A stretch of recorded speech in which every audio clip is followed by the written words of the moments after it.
OK, donc bonjour à tous et merci d'être présent aujourd'hui à ce webinaire dédié aux dispositifs européens. Nous sommes aujourd'hui 4 qui animent ce webinaire. Donc, il y a moi-même, Jessica Walker, je suis la chargée de mission Europe et internationale à Atlampo Biothérapie.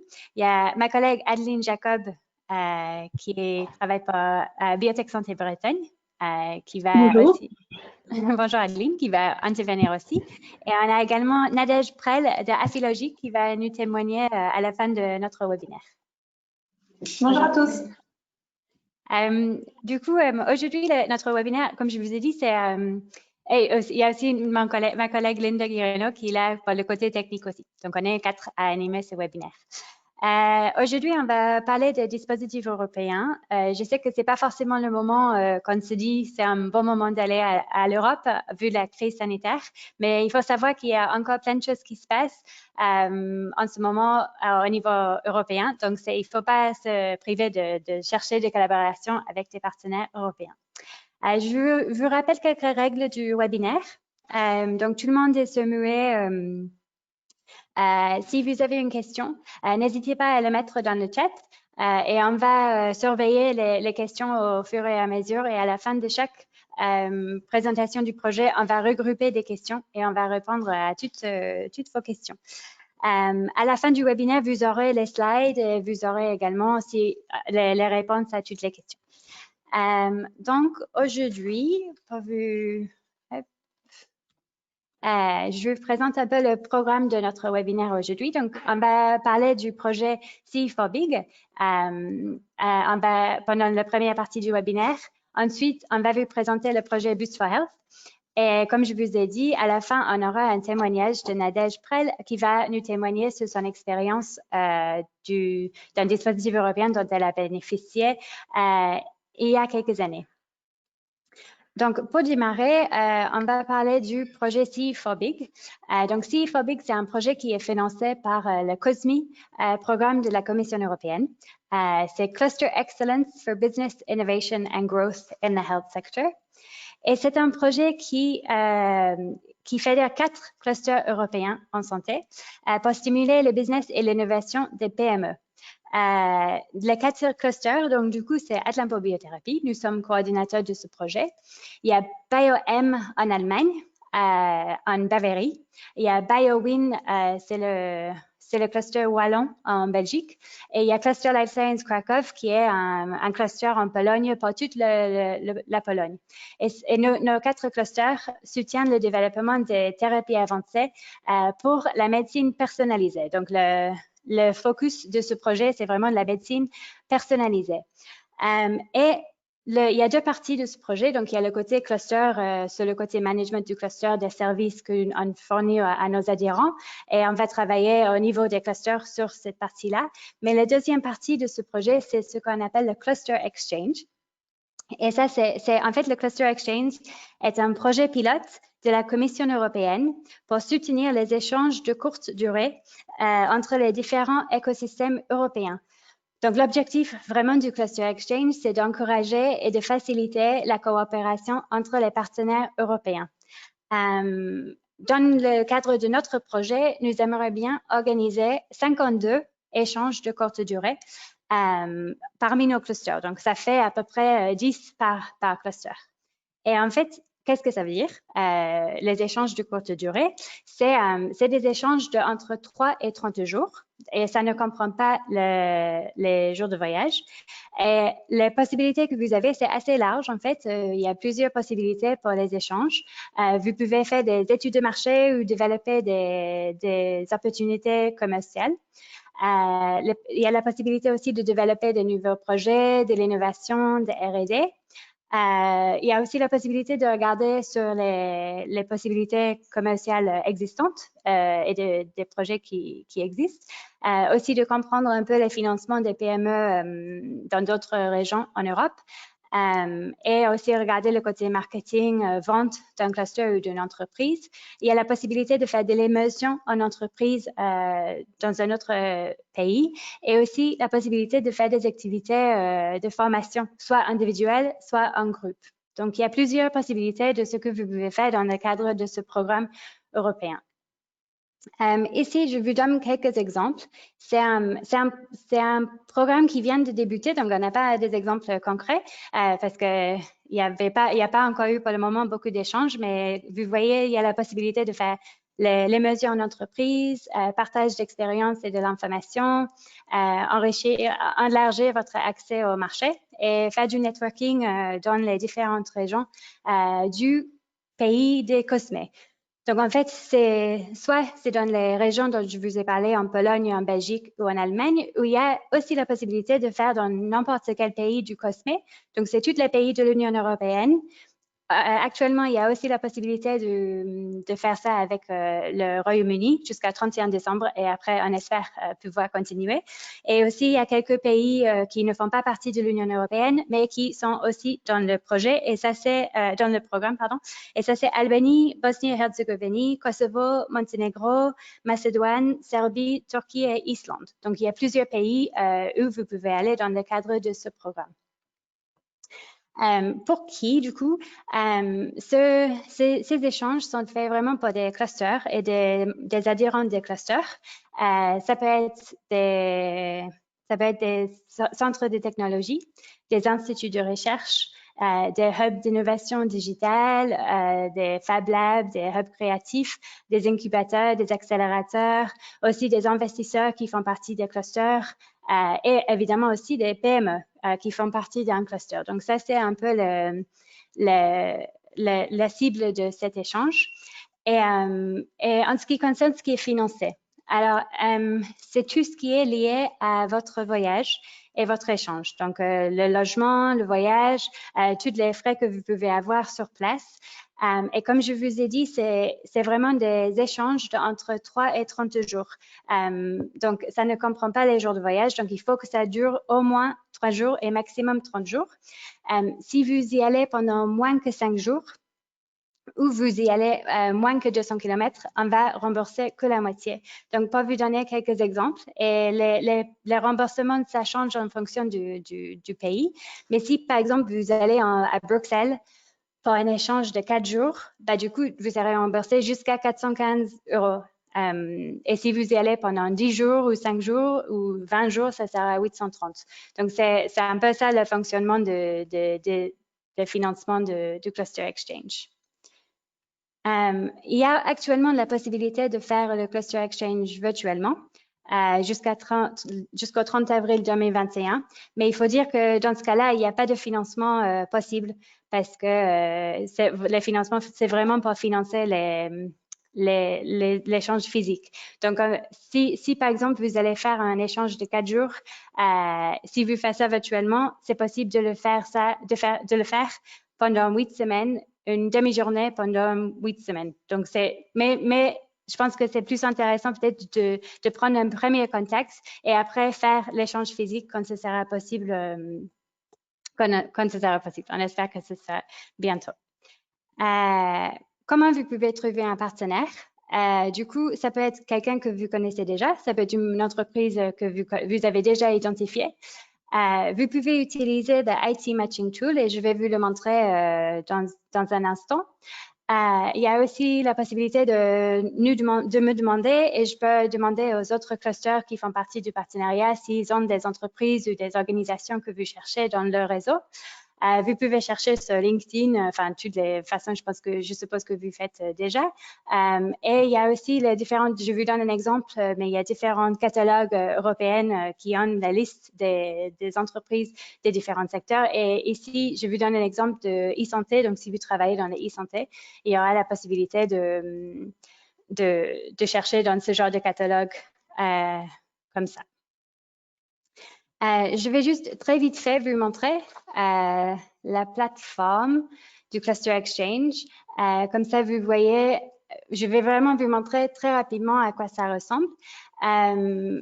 Je sais que ça peut paraître beaucoup quand c'est une nouvelle plateforme, encore une fois, mais il faut savoir que je suis là pour vous accompagner si jamais vous aimeriez bien faire un échange dans le cadre de ce programme. Donc, n'hésitez pas à m'appeler ou m'envoyer un email et je peux vous accompagner. Mais juste pour vous montrer, vous avez toutes les informations sur le site. du Cluster Exchange et toutes les informations que je vous ai déjà évoquées. Et vers la fin, vous avez ce qu'on appelle la IT Tool. Et si je clique ici, ça m'amène ici. Et vous avez une plateforme où vous pouvez mettre vos informations. Et il y a la possibilité d'être soit une organisation qui visite un autre pays, soit vous pouvez être hôte également. Donc, vous pouvez accueillir une délégation ou une entreprise d'un autre pays. Et là, vous créez un profil. Donc, ça peut être soit visiting, soit host, ou les deux également. Et après, vous créez un profil. Et je vais juste vous montrer, ça ne demande pas beaucoup d'informations. En fait, c'est assez simple à remplir. Ici, vous mettez votre information personnelle. Vous mettez, comme je vous dis, je fais ça assez rapidement, mais c'est juste pour que vous voyez le montant de travail que ça demande, en fait. Et si vous avez l'information sur l'organisation et votre motivation de participer. Donc, c'est juste 2 questions. Pourquoi vous aimeriez participer? Quelles compétences vous pouvez apporter? Et connaissances. Et là, ici, vous avez les préférences. Et là, je vais vous montrer, vous pouvez mettre le genre d'échange que vous aimeriez bien faire. Il y a les différentes possibilités. La durée que vous aimeriez bien faire, donc entre 3 et 30 jours. Comme vous êtes disponible, donc moi j'ai mis entre aujourd'hui et le 31 décembre 2021, les langues que vous parlez, les pays où vous aimeriez bien y aller, quel type d'organisation vous cherchez et quel secteur. Donc vous pouvez choisir un peu, si vous n'avez pas une organisation déjà en tête avec qui vous aimeriez bien échanger, il y a la possibilité de le faire à travers cet outil.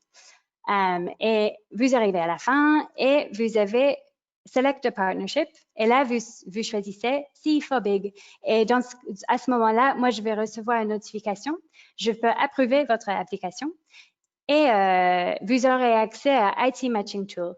Et en fait, ça ressemble à ça. Donc, vous mettez vos informations et à la fin, vous avez un score où vous voyez un peu le type d'organisation qui correspond à ce que vous cherchez. Comme je vous ai dit au début, c'est un projet pilote de la Commission européenne, donc il n'y a pas encore énormément d'organisations, mais on espère mettre de plus en plus et comme ça, vous pouvez avoir vraiment des matchs qui conviennent à ce que vous cherchez. Donc voilà, c'est juste pour vous montrer très vite fait un peu la plateforme du Cluster Exchange. Juste pour finir sur ça, je voulais juste évoquer un événement qui aura lieu fin novembre. C'est le Life Science Open Space Online Week. Et c'est un événement qui est organisé par l'un de nos partenaires du projet, donc c'est Cluster Life Science Krakow. Et en fait, l'objectif de cet événement, c'est vraiment de trouver des partenaires avec qui vous pouvez collaborer. Donc, il y a la possibilité de présenter vos services, vos idées de projet, vos idées de collaboration avec des partenaires à travers l'Europe. Les thématiques, c'est la médecine personnalisée, la e-santé, le COVID, la bioéconomie et le life science. En général. Et du coup, vous aurez la possibilité de présenter votre entreprise ou votre organisation pour éventuellement chercher des partenaires. Et si vous en trouvez, vous pouvez ensuite utiliser le Cluster Exchange pour développer un projet d'échange avec des partenaires européens. Donc, ça, c'était juste pour vous donner une idée un exemple d'un événement que vous pouvez faire virtuellement bientôt et qui pourrait peut-être ensuite mener à un échange avec des partenaires en Europe. Donc, ça, c'est possible for Big. Je ne sais pas si on a eu des questions ou si quelqu'un a des questions particulières par rapport à ça. OK. Donc, s'il n'y a pas eu des questions, on va ensuite passer à Boost for Health. Donc, du coup, c'est un autre dispositif européen et je vais passer la parole à Adeline.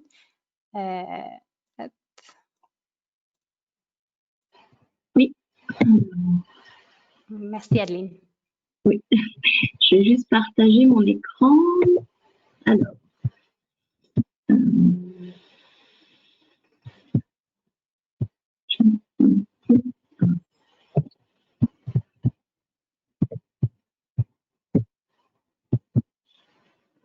Excusez-moi, juste le... Voilà. Est-ce que vous voyez bien mon écran?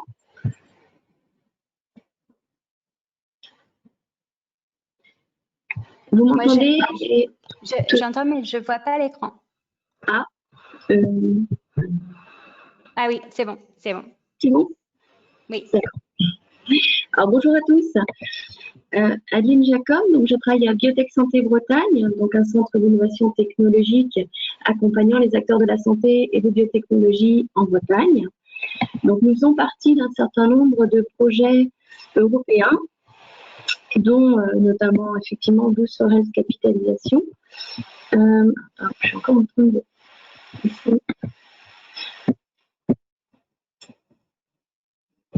Voilà. Donc, pour vous dire quelques mots donc, sur le projet, donc c'est un projet Interreg qui a pour objectif effectivement d'accompagner les entreprises et les PME du domaine des sciences de la vie et favoriser la fourniture d'un certain nombre de services à ces entreprises afin de faciliter effectivement le développement de leurs affaires sur de nouveaux marchés à l'international en Europe et notamment donc dans la zone nord-ouest Europe. Donc favoriser les projets d'innovation dans le secteur de la santé et des sciences du vivant. Alors, quels sont les objectifs de ce projet? Donc, comme je le disais, d'accélérer la croissance et de renforcer toute la dimension internationale des projets que vous pourriez avoir en matière de sciences du vivant, de manière à ce que vos PME puissent accéder à de nouveaux marchés sur le secteur Europe du Nord-Ouest. De favoriser effectivement les mises en relation entre clusters des sciences du vivant et pour leur permettre effectivement d'accompagner ces entreprises, ces PME au plus près pour faciliter leur développement international et donc relever un certain nombre de défis qui sont actuellement voilà, qui s'imposent aux PME pour développer leurs projets internationaux et créer et développer un réseau d'innovation renforcé au niveau de cette zone du marché européen. Alors, à qui s'adresse ce projet? Donc, aux PME des sciences du vivant, donc aux PME au sens de la définition européenne, hein, donc avoir effectivement 250 salariés maximum. Quels sont les secteurs? Ça peut être effectivement tout ce qui concerne l'e-santé, tout ce qui concerne les medical devices, donc c'est dispositifs médicaux en français, les thérapies, l'innovation dans le domaine de la santé. Et il y aura également un focus particulier sur tout ce qui est donc e-santé, je le disais tout à l'heure, et également la thématique nutrition dans le domaine de la santé. Donc, sont concernés les PME, mais également les startups et potentiellement donc les incubateurs qui accompagnent ces entreprises dans leur développement à l'international. Alors, la zone concernée, donc, on est effectivement sont présents dans ce projet 11 partenaires et qui sont présents dans 7 pays différents. Donc, vous retrouvez les Pays-Bas, avec l'agence de développement du Brabant-Beaume et Host Health Valley. Nous avons également des partenaires britanniques, le Kent County Council. Au niveau de l'Allemagne, qui est d'ailleurs nous avons un nouveau partenaire, nous avions la Bioregio Stern pour Stuttgart et Aachen Medlife qui sont nos partenaires du projet. En Belgique, nous retrouvons l'Université de Liège. Pour la France, nous avons donc 3 partenaires, Biotech Santé Bretagne, Atlampol Biothérapie et Eura Santé pour le Nord-Pas-de-Calais. En Espagne, nous avons donc Biocat Fondation Bioregio et la Fondation Bioregio de Catalogne. Et pour l'Irlande, nous avons Westbic qui effectivement est partenaire de ce projet. Donc Irlande et l'Allemagne sont les 2 dernières régions qui ont rejoint le partenariat du projet Boost for Health précédent.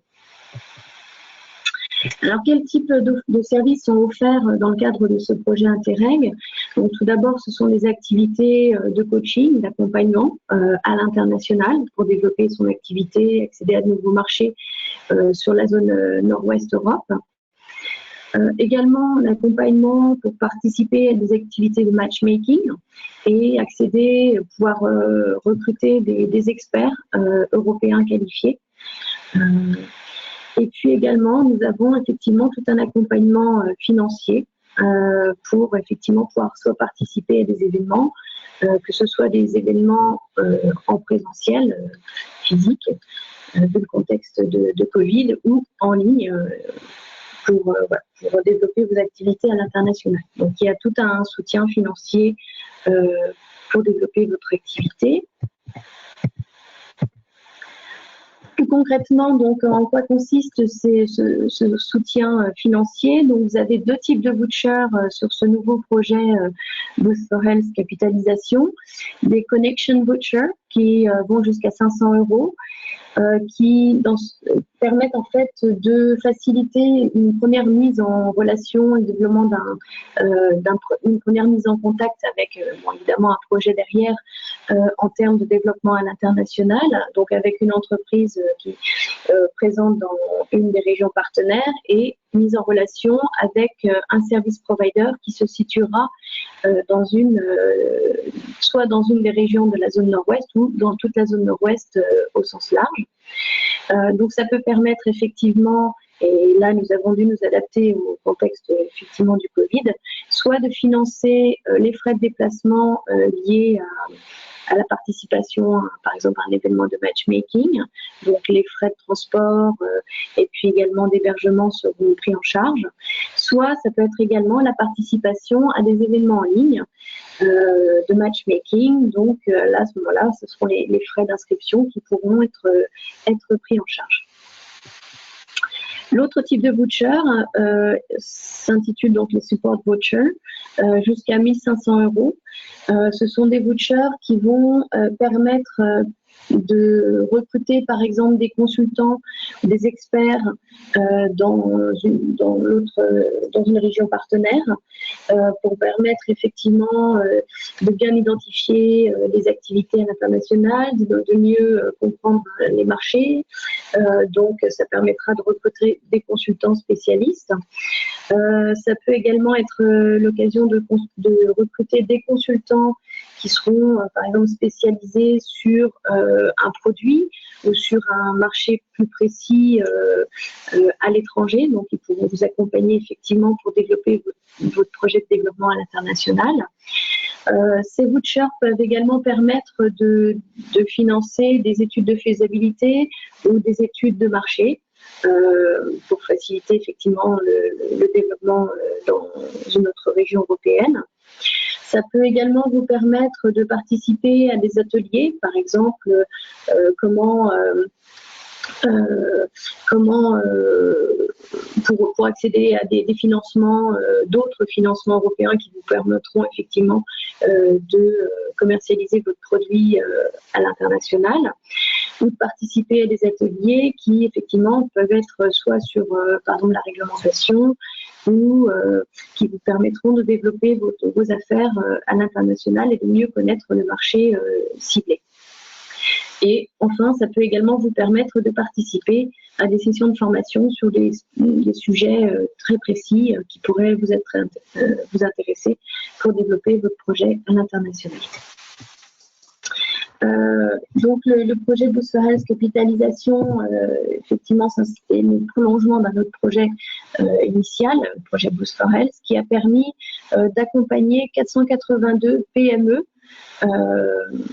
et sur un objectif initial qui était de 330. Donc, effectivement, on voit tout le succès qu'a remporté ce projet, avec différents types de vouchers qui étaient un petit peu différents dans le projet précédent.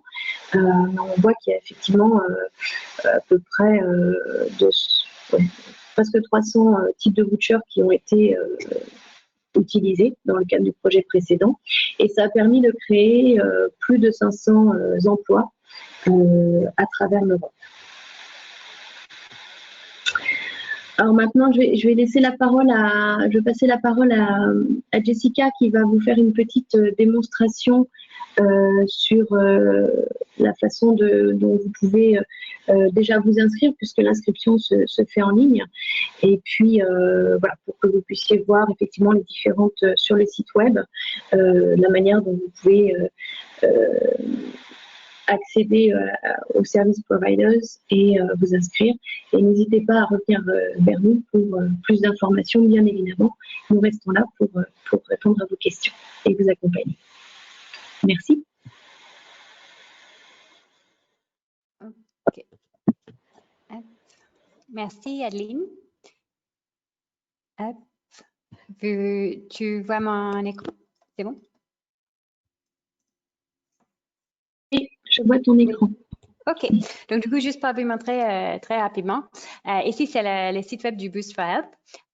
Et là, vous avez les opportunités pour les PME que vous pouvez mettre. Ici, vous avez toute l'information dont Adeline a souligné dans sa présentation. Et vous cliquez sur Express Interest. Et là, vous pouvez mettre toutes les informations sur votre entreprise et ce que vous cherchez à faire dans le cadre de Boost for Health. C'est important à mettre la région dans laquelle vous faites partie, comme ça. Donc, si c'est Pays de la Loire, c'est moi qui va recevoir votre application et après, je peux l'approuver. Et si c'est Bretagne, ça va être Adeline. Et voilà, juste quelques questions pour ça. Et une fois que vous êtes inscrit sur le site web, il y aura une application à faire. Donc, il faut que vous cherchiez un peu votre partenaire, l'échange que vous aimeriez bien faire ou l'événement que vous aimeriez bien assister. Et vous allez faire ou le service provider que vous aimeriez bien employer. Et là, vous avez quelques questions à répondre par rapport à votre projet. Donc ici, vous voyez, c'est juste 5 questions où vous allez, les dates, l'objectif, qui vous allez voir. Et là, le focus, c'est vraiment sur le développement de l'internationalisation de votre entreprise. Et là, pareil pour un événement en ligne, si vous aimeriez bien avoir un financement pour financer un événement en ligne, c'est un peu le même genre de questions. Et pareil, juste si vous avez un service que vous fournissez, vous pouvez également mettre votre entreprise ou votre organisation sur le site web et d'autres entreprises en Europe pourraient vous chercher et vous demander un service. Et là, vous avez encore une fois quelques questions à répondre pour qu'ils puissent voir un peu les services que vous pouvez leur fournir. Et si il faut que vous mettiez un petit peu plus d'informations sur l'activité, sur le soutien, sur les services, sur votre entreprise. Donc ça, c'est juste très, très rapidement pour vous montrer les différents supports qu'il faut utiliser pour Boost for Health. Donc voilà, je ne sais pas, Adeline, si tu avais terminé avec la présentation. Oui, moi j'avais terminé. Par contre, il y a effectivement les événements. Okay. Je vais le... Hop. Ici, vous voyez, donc on a juste mis quelques exemples d'événements qui aura lieu l'année prochaine, oui, tous. Et du coup, c'est les événements que vous pouvez profiter de ces aides, ces vouchers pour y assister. Donc, du coup, il y a Future Health à Londres au mois de mars. Actuellement à Londres, mais peut-être que ça sera en version digitale. Il y a Bio Europe aussi, c'est sûr que ça aura lieu en digital. Donc, du coup, vous pouvez utiliser ces vouchers pour financer une partie de cet événement. Il y a Health Plus Care à Londres, MedTech à Birmingham, Medica en Allemagne, en Düsseldorf en novembre, et Genesis en Londres au Royaume-Uni. Donc, c'est juste quelques exemples des événements que vous pouvez utiliser vous pouvez assister et utiliser les vouchers pour aider le financement de ces événements. Ici, du coup, c'est plus d'informations. Donc, si vous avez des questions par rapport à ça, vous pouvez me contacter pour Pays de la Loire et Centre-Val de Loire. Et pour Bretagne, c'est Adeline qui est la personne de contact. Donc, du coup, Je vais juste arrêter le... On avait juste reçu une question. Ah, 3 questions, pardon. Je ne vois pas les... Oui, non. Oui, on va juste lire les questions, comme ça je vais pouvoir répondre à vos questions.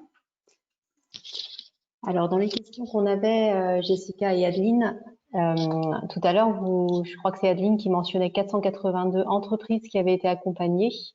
Alors, elles ont été accompagnées en combien de temps, en fait, ces 482 entreprises, sur une durée de temps?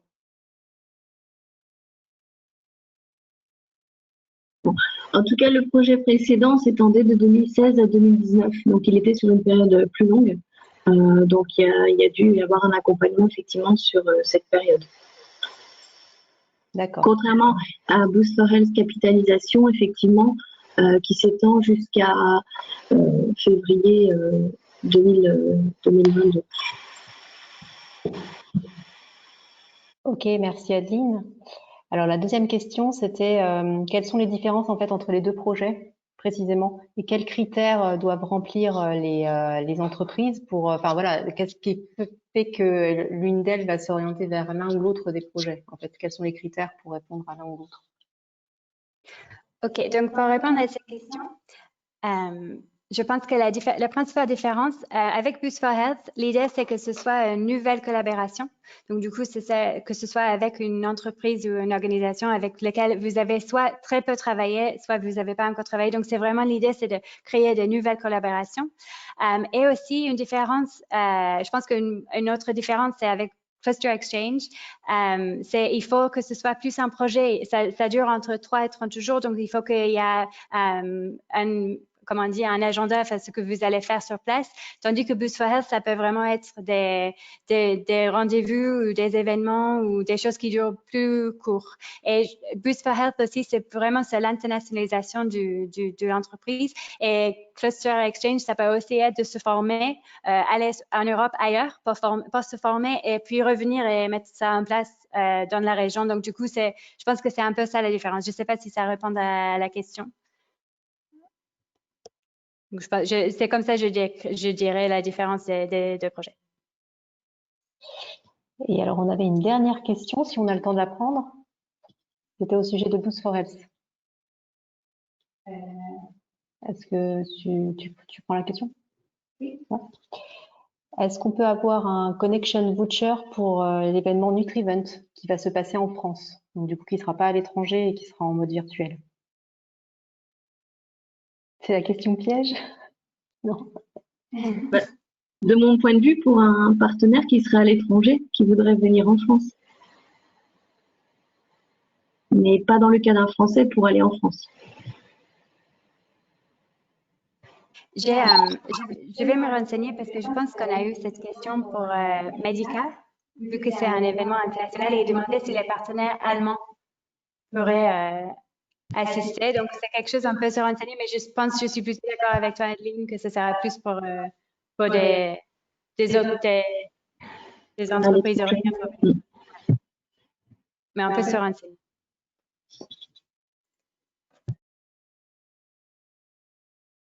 OK. Je pense que ça, c'est la fin des questions. Donc, merci Adeline pour cette intervention et merci pour vos questions. Je pense que maintenant, du coup, on va passer à notre témoignage avec Nadège. Donc, je vais arrêter de partager mon écran. Hop. OK. Bonjour Nadège. Bonjour à tous. Bonjour. Du coup, vous avez déjà bénéficié d'un dispositif européen il y a quelque temps. Donc, est-ce que vous voulez peut-être commencer par présenter Affilogic avant de commencer de parler de... Oui, pas de souci. Donc, Affilogic, on est basé à Nantes. On est une entreprise basée sur la technologie de petites protéines d'affinité qu'on appelle les nanophytines, qui vont être capables de se fixer à une cible par affinité, d'où le nom. Donc, on a le même mécanisme d'action que les anticorps, en fait. Et donc, on va avoir des applications un petit peu dans les mêmes champs que les anticorps. Donc, on a essentiellement des programmes en thérapeutique. Donc, soit la nanophytine est le principe actif en lui-même, soit la nanophytine va servir d'agent de vectorisation d'une molécule. Donc, on peut transporter des peptides, des anticorps, décorer des nanoparticules, transporter des acides nucléiques. Enfin, c'est vraiment vaste. Et donc, vraiment, la majorité de ce qu'on fait, c'est surtout du thérapeutique. On a quelques programmes plutôt en procédé industriel où les nanophytines vont servir à purifier des médicaments par capture, donc par chromatographie d'affinité.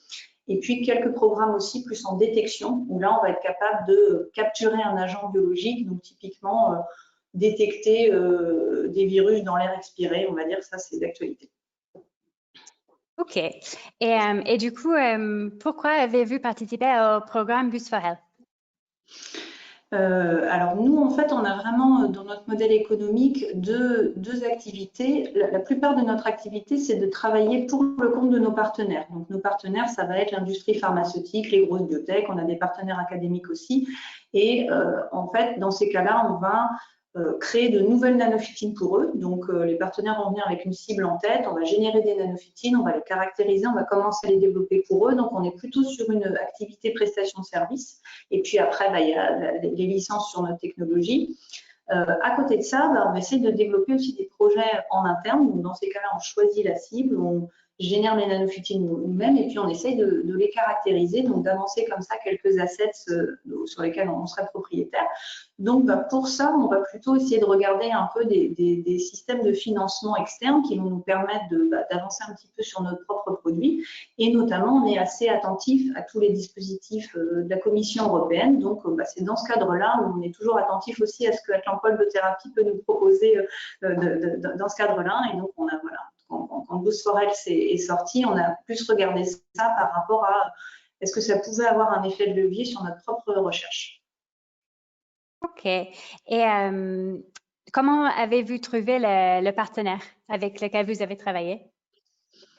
Alors, du coup, on l'a trouvé par le site internet. Donc, le site internet qui a été présenté là tout à l'heure, on n'avait pas d'idée préconçue du partenaire. Enfin, comme ça a bien été dit, l'idée de Boost for Health, c'était plutôt de créer des nouveaux partenariats. Donc, nous, on s'est fixé sur une famille de nanophytines en oncologie. On est assez actif en oncologie et immuno-oncologie. Donc, on a des nanophytines contre un récepteur très connu qui est un marqueur des tumeurs, qui est EGFR, donc pour lequel il y a beaucoup de benchmarks et de molécules en développement. Et on s'est dit, on veut aller un petit peu plus loin dans la caractérisation de nos nanophytines. Donc, si on trouvait des services providers au niveau européen qui soient capables de nous aider à démontrer les propriétés de nos nanophytines, ce serait intéressant. Donc, on a screené le site un petit peu comme ça. Et moi, ce que j'ai trouvé intéressant à l'époque en faisant la recherche, c'est vraiment que on peut mettre des filtres, enfin les personnes sont répertoriées par domaine, mais il y a notamment le domaine de l'imagerie. Et c'est vrai que dans les descriptions, c'est quand même suffisamment détaillé pour qu'on arrive à avoir une première impression de ce que peuvent proposer les différentes institutions. Donc, on s'est fait un premier avis comme ça sur le site internet. Et donc, c'est comme ça qu'on a identifié le CMMI, donc, qui est un département d'imagerie moléculaire qui dépend de l'Université de Bruxelles.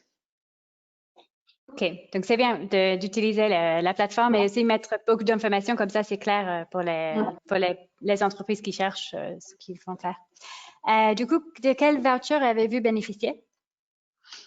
Alors, on en a bénéficié de plusieurs. Dans le cadre de la collaboration avec le CMMI, on a d'abord bénéficié d'un travel voucher. En fait, on a 2 scientifiques qui sont allés les rencontrer il y a de ça 3 ans, en fait, quand on a commencé, pour vraiment se rendre compte de qu'est-ce qu'ils pouvaient nous proposer, en quoi ça pouvait vraiment répondre à nos attentes et commencer à bâtir un programme de recherche, en fait, avec eux. Et puis ensuite, on a bénéficié d'un voucher qui a financé pour partie les activités qu'ils ont pu faire pour nous en tant que service provider. OK. Et du coup, c'était avec le CMMI, du coup. Et quels ont été les résultats de la collaboration avec Alors nous, du coup, on a été très contents. On avait émis une hypothèse sur ces nanophytines anti-EGFR qui était de se dire, quand on est sur des petites protéines, on est à peu près 20 fois plus petit qu'un anticorps, on devrait être capable d'aller diffuser à l'intérieur de la tumeur mieux que ne le font les anticorps. Et du coup, c'est ce modèle-là qui a été mis en place par le CNMI. Alors, ils avaient déjà des modèles, hein, mais disons qu'eux, ils ont été capables de localiser des nanophytines, de les colocaliser aussi avec des anticorps benchmark contre EGFR, en faisant des coupes très fines de tumeurs, en fait par IHC et en analysant. Donc, eux, ils ont été capables de démontrer, de confirmer un peu cette hypothèse, qui est de se dire, oui, la nanophytine, elle est capable de diffuser beaucoup plus rapidement qu'un anticorps et vraiment en profondeur. Donc, nous, on a été vraiment très contents des datas qui ont été générées. OK, très bien. Et avez-vous poursuivi votre partenariat avec le CMMI? Oui, donc en fait, dans un premier temps, on a testé une nanophytine anti-EGFR, donc ça, c'était vraiment le cadre du voucher. Et puis, en fait, comme c'était assez prometteur, on a testé d'autres nanophytines de la même famille, on a testé d'autres nanophytines contre d'autres récepteurs tumoraux. Le CMMI, en fait, ils ont aussi continué à progresser sur leur modèle. Donc, au début, c'était plutôt des résultats un peu qualitatifs et puis ça leur a permis aussi de s'améliorer. Donc là, on est sur des choses un peu plus quantitatives dans le pourcentage de cellules tumorales qui sont adressées par de nanophytines, etc. Et puis là, on va même tester des nanophytines en combinaison, donc plusieurs nanophytines multispécifiques qu'on va aller mettre sur une tumeur. Donc en fait, ça fait globalement 3 ans qu'on travaille avec eux, toujours plus ou moins sur un projet. Donc c'est vrai que comme on se pose aussi nous toujours ces questions de financement de notre propre recherche, ce qui se passe, c'est que comme on a aussi d'autres dispositifs européens, en ce moment on a un dispositif Eurostar qui nous permet d'avancer certaines de nos molécules en oncologie, on a aussi pu mettre le CMMI en sous-traitance dans le cadre de cette Eurostar de certaines activités. Donc, on s'est retrouvé d'autres relais nous-mêmes de financement pour nous aider à poursuivre la collaboration. OK, c'est super. Et du coup, avec tout ça, avec cette belle expérience avec CMMI, est-ce que vous recommanderiez Boost for Health aux autres? Oui, alors du coup, c'est aussi pour ça que j'ai accepté le témoignage aujourd'hui. C'est vrai que moi, il y a un point quand même que j'ai trouvé intéressant et ça, Jessica, tu l'as montré aussi tout à l'heure, c'est assez simple de faire la demande. Enfin, globalement, il y a quelques pages Word pour faire la demande où on explique en fait ce qu'on a l'intention de faire avec le partenaire en anglais. Et puis le reporting, en fait, c'est aussi simple, quoi. Il y a 2-3 pages où on dit, voilà, on avait dit qu'on ferait ça. Bon, en fait, on a effectivement fait ça, ou peut-être pas exactement pareil, mais on est capable d'argumenter. Mais finalement, il n'y a pas de lourdeur administrative. Il ne faut pas s'imaginer parce que c'est un dispositif européen que ça va être une grande complexité. Au contraire, là, on est vraiment sur des documents Word à remplir de quelques pages. Donc ça, c'était vraiment, il y a eu un côté pratique. Oui, c'est bien. C'est bien à dire ça parce que je pense que parfois, avec les dispositifs européens, ça peut faire un peu peur, toute l'administration qui va avec. Donc, du coup, de dire ça, c'est bien et je pense que c'est un projet qui est plutôt bien pour ça. Et même parfois, les portails européens, pour avoir des projets européens, c'est vrai que c'est pas toujours très intuitif.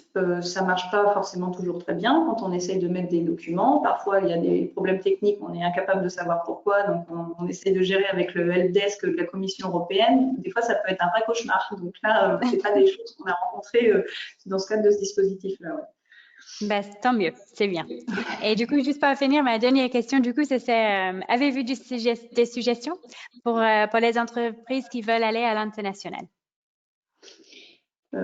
Alors, nous, à l'international, c'est vrai qu'on utilise beaucoup les conventions d'affaires un peu classiques, c'est-à-dire celles pour lesquelles Atlampol Biothérapie a le plus souvent une délégation ou au moins nous envoie des informations. Donc, nous, chaque année, on participe à Bio Europe, parfois Bio Europe Spring, parfois Bio Japan, parfois Biotech Showcase. C'est un petit peu le panorama. Et puis, cette année, la plupart, c'était en digital, mais on a quand même participé à Bio Europe Spring, Bio Europe en digital. Donc, c'est vrai que là, en fonction on va dire, des profils un peu des différentes entreprises, certaines personnes peuvent avoir tendance à se dire, on n'a pas forcément les bons contacts. C'est vrai que nous, on est plus intéressés à Philogique d'avoir des contacts des gens de la recherche parce que c'est eux qui vont être plus à même de se rendre compte de l'intérêt de notre technologie et de se dire tiens, on a un projet où ça pourrait matcher en interne. Souvent dans ces conventions d'affaires là, on a plus des scouts du business développement, donc des fois c'est un peu difficile. Donc, ça ne matche pas forcément tout de suite. Bon, nous, quand même, avec le recul des années, c'est les partenariats qu'on a aujourd'hui avec des grands groupes pharma à l'international, quand même, au point de départ, il y avait des conventions d'affaires. Et puis, ça ne s'est peut-être pas fait du premier coup, mais ça a peut-être demandé 3 ou 4 contacts dans le cadre de ces conventions pour que ça déclenche une collaboration. Il faut être un peu persévérant. Mais au final, nous, c'est quand même là-dessus qu'on se repose pour notre stratégie à l'international. Nous, aujourd'hui, là, on est à peu près chaque année, on est environ à 80% de notre chiffre d'affaires à l'international. Donc, on est quand même très tourné vers l'export. D'accord. Ça représente beaucoup du coup. Ouais. Ok, merci beaucoup. Je ne sais pas si on a reçu des questions. Non, je ne pense pas qu'il y avait des questions. Donc, merci beaucoup Nadège. C'est vraiment très, très intéressant d'entendre une vraie expérience et je suis très contente que ça a très bien fonctionné et j'espère qu'il y aura d'autres entreprises qui peuvent bénéficier comme vous avez fait. Donc, merci beaucoup. Je vais alors partager mon écran juste pour terminer. Est-ce que vous voyez? Alors, du coup, je vais juste, je veux tout d'abord remercier tous les participants de notre webinaire et tous nos intervenants aussi. On voulait juste profiter que vous soyez là pour souligner quelques webinaires qui arrivent assez rapidement côté ABT. Donc, du coup, le 20 novembre, il y a un webinaire sur microbiote et thérapie. Le 2 décembre, financement de la Health Tech. 10 décembre, réglementation des dispositifs médicaux. Thème management de la qualité. Le 11 décembre, AMI bioproduction. Et le 15 décembre, numérique et santé, thème interopérabilité. Vous pouvez trouver toutes les informations sur notre site web, sur l'agenda. Donc, n'hésitez pas à aller sur le site web pour trouver plus d'informations par rapport à ça. Moi, je reste à votre disposition pour toutes les questions que vous avez sur l'Europe. J'espère pouvoir vous accompagner et je pense Adeline, pareil, est à votre écoute pour le projet Boost for Health. Donc, on va vous envoyer les slides et vous allez recevoir un petit sondage pour la fin du webinaire, juste quand ça se termine. Donc, je vous remercie beaucoup de votre temps. Et s'il n'y a pas de questions ou des remarques, je pense que on peut clôturer notre webinaire. Donc, Nadège. Moi, j'ai une petite question. Du coup, moi, je vais en profiter pour la faire en live plutôt que dans le chat.